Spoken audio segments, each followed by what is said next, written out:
మాట్లాడే అవకాశం ఇచ్చినందుకు మీకు నా హృదయపూర్వక ధన్యవాదాలు.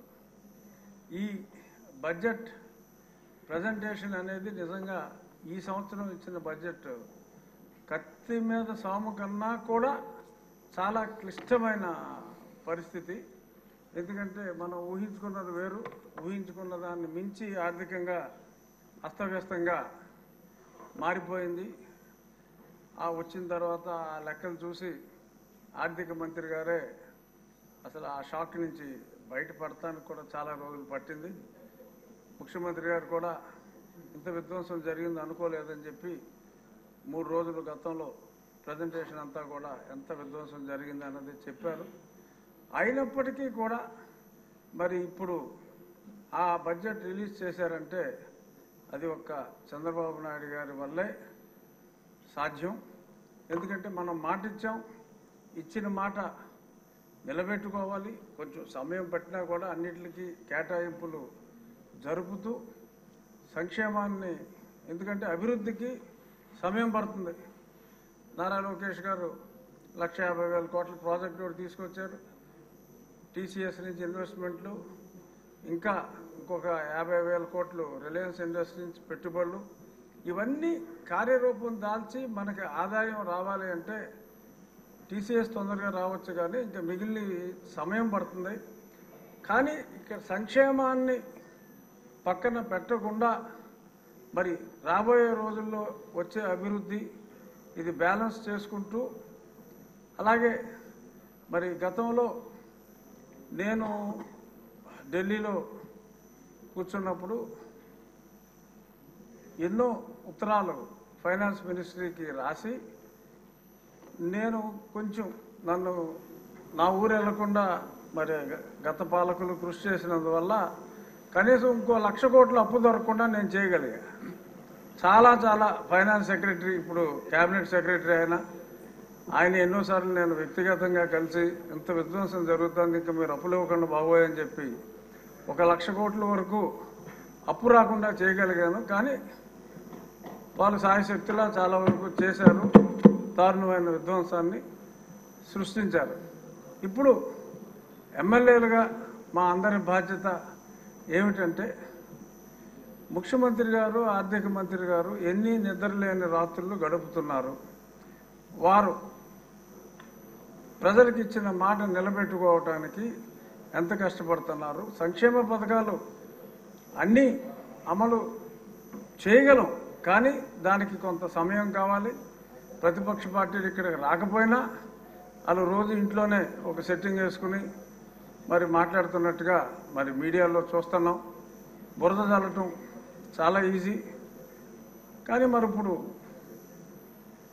మాట ఇచ్చిన తర్వాత అమలు ఖచ్చితంగా అవుతుంది. కానీ పరిస్థితిని మా ఎమ్మెల్యేలందరూ కూడా నియోజకవర్గ ప్రజలందరికీ తెలియచేయాలి. ఒకదాని తర్వాత ఒకటి, ఒకదాని తర్వాత అన్నదాత సుఖీభావ కానీ ఇంకా మహిళా నిధి, ఇవన్నీ కూడా జరుగుతాయి.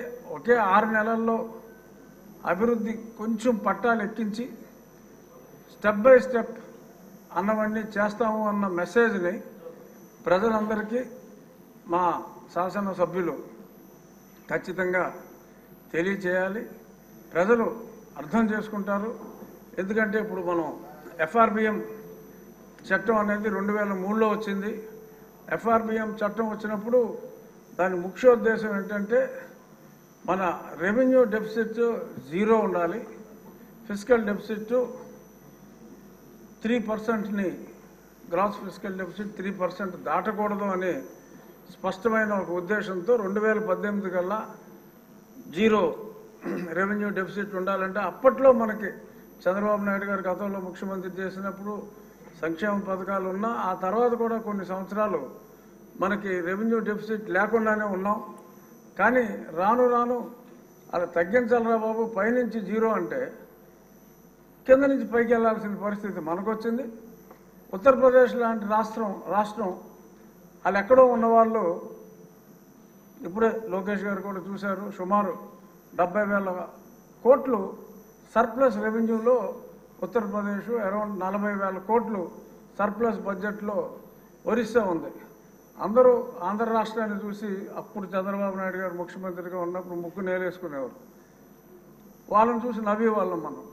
ఇప్పుడు మన పరిస్థితి ఎలా ఉంది, వాళ్ళ పరిస్థితి ఎలా ఉంది.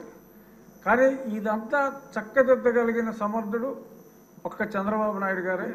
కానీ వారికి మనం అందరం కూడా, ఎమ్మెల్యేలు అందరూ కూడా అండగా ఉండి ఈ కష్టాన్ని ప్రజలందరికీ కూడా తెలియజేసి రాబోయే రోజుల్లో తిరిగి ఉత్తరప్రదేశ్ని, అంటే ఉత్తరప్రదేశ్లో సంక్షేమం తక్కువ, మనం సంక్షేమం చేసినా కూడా అభివృద్ధి పదంలో నడిపించగలిగిన నాయకుడు మనకున్నాడు. కానీ సమయం పడుతుంది. రాబోయే రోజుల్లో ఒరిస్సాను మించి, ఉత్తరప్రదేశ్ని మించి ఎఫ్ఆర్బిఎం దేనికైతే ఉద్దేశించారో అవన్నీ కూడా లిమిట్స్లో ఉండేలాగా చంద్రబాబు నాయుడు గారి నాయకత్వంలో మనం అందరం ఈ 5 ఏళ్ళు గడిచేటప్పటికి సర్ప్లస్కి వెళ్ళే విధంగా నడిపిస్తారు.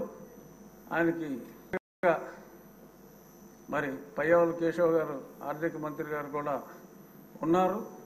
అభివృద్ధి బాటలో నడిపించడానికి, పరిశ్రమలు తీసుకురావడానికి, మరి టాటా పరిశ్రమలు కొన్ని వచ్చినప్పుడు మరి లోకేష్ గారు కూడా ఎయిర్పోర్ట్కి వెళ్ళి రిసీవ్ చేసుకుని ఎయిర్పోర్ట్కి వెళ్ళి డ్రాప్ చేయటం అంటే ఆ కమిట్మెంట్ ఉంటేనే సాధ్యం. వీళ్ళందరి నాయకత్వంలో డెఫినెట్గా రాష్ట్రం ఆర్థికంగా పురోగవృద్ధి సాధించి ప్రజలందరి అంచనాలని తప్పకుండా అందుకోగలమన్న ఆశాభావం మా ముఖ్యమంత్రి గారి నాయకత్వంలో ఉంటుంది. కూటమి నాయకత్వంలో, మీరు సీరియస్ అవుతారు, కూటమి నాయకత్వంలో పవన్ కళ్యాణ్ గారు, భారతీయ జనతా పార్టీ కూటమి నాయకత్వంలో ఖచ్చితంగా అభివృద్ధి వైపు పరుగులు తీస్తామని చెప్తూ చంద్రబాబు నాయుడు గారి నాయకత్వంలో మరింత ముందుకు సాగి పునర్వైభవం ఫర్ ఆంధ్రప్రదేశ్ వస్తుంది అని విశ్వసిస్తూ నాకు ఈ అవకాశం గుర్తు చేసి మరీ ఇచ్చినందుకు థ్యాంక్ యూ. ధన్యవాదములు. మీరు పడిన కష్టాలన్నింటినీ కూడా అందరూ కూడా గుర్తించారు. ముఖ్యంగా గౌరవనీయులైన చంద్రబాబు నాయుడు గారు, పవన్ కళ్యాణ్ గారు, అట్లాగే కూటమి అన్నాం కాబట్టి భారతీయ జనతా పార్టీ కూడా గుర్తించిందని మరి ఒకసారి తెలియజేసుకుంటూ, చంద్రబాబు నాయుడు గారు, ముఖ్యమంత్రి గారు తమరికి రచ్చబండ కార్యక్రమం రోజు ఇబ్బందులు లేకుండా మంచి ఉన్నత పదవిని తమరికి ఇచ్చినందుకు మరి ఒకసారి ధన్యవాదములు. అలాగే ఇప్పుడు గౌరవనీయులైన జగన్మోహన్ గారు, గురిజాల, చిత్తూరు.